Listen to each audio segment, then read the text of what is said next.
I think the only way to get, low-rise housing built is just expand the urban boundaries and relax, green belts and that sort of thing. And it doesn't seem like a problem that can be solved. Let's put it that way.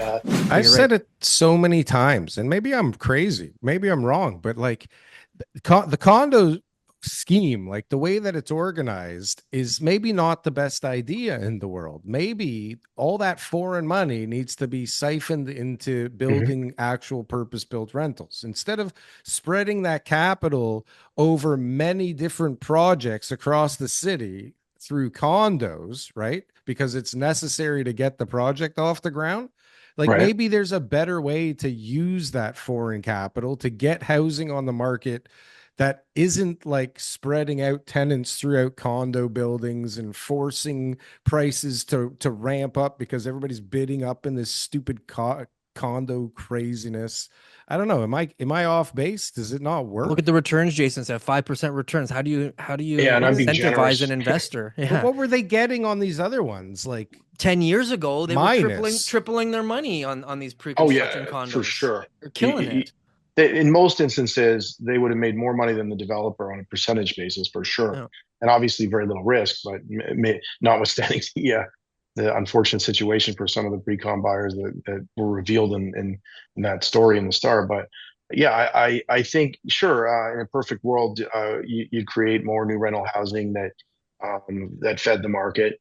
I have difficulty getting, as again, cash flow investor, real estate investor, I have difficulty getting my head around the concept of there's a shortage of housing when there's like tens of thousands of unsold units.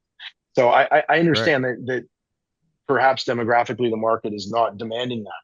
If you're a family of four, you just can't live in a 400 square foot unit. That I understand, but not comfortably. Not comfortably. But yeah, I mean, I think the only way to get low-rise housing built is just expand the urban boundaries and relax green belts and that sort of thing. And it doesn't seem like a problem that can be solved. Let's put it that way. It's you read, and again, when I was looking at the migration numbers, which were eye-opening, and I'm sure you guys are familiar with it, but yeah, Toronto or Ontario even has a lot of out migration to Alberta is a big place, but still we're positive because the new immigrants want to start or at least land here. And I mean, it makes sense. Like why wouldn't, no disrespect to any other city in Canada, but we've got the jobs here, I think, for the time being. The education system, all the entertainment, the hospitals, and we have world-class hospitals. Sports teams. Right. I was reading, absolutely, and the entertainment options. It's tremendous. So why wouldn't you want to be here? And Drake didn't come from Winnipeg, right? Nobody gives a shit about Winnipeg, right? He didn't. There's a lot of good people in Winnipeg, and including my family, but it's a limited market in that respect, right? No, I mean, it's confined in that sense, right? So I think the capital, everything should ultimately flow to Toronto, and we don't take that for granted, certainly, but notwithstanding the big city issues we have, I guess that hopefully will be resolved. I don't know. You have to take a step back and sort of realize where we are right now. And I do think that logically we're going to end up with a stronger housing and rental market in the next couple of years. But until then, you got to be super careful. And, if your rental dollars, if your equity dollars are going to work, it just seems like a risky place. When they built a lot of the rental housing stock, I believe it was in the 60s and 70s, the term was, I think, MERB.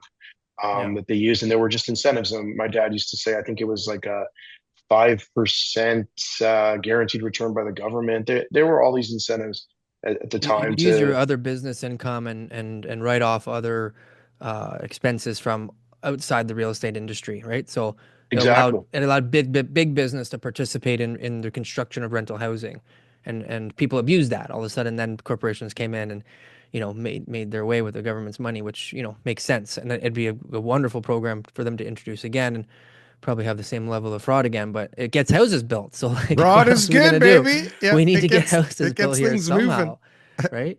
So it's for sure. Are you looking for the best merch store on the planet?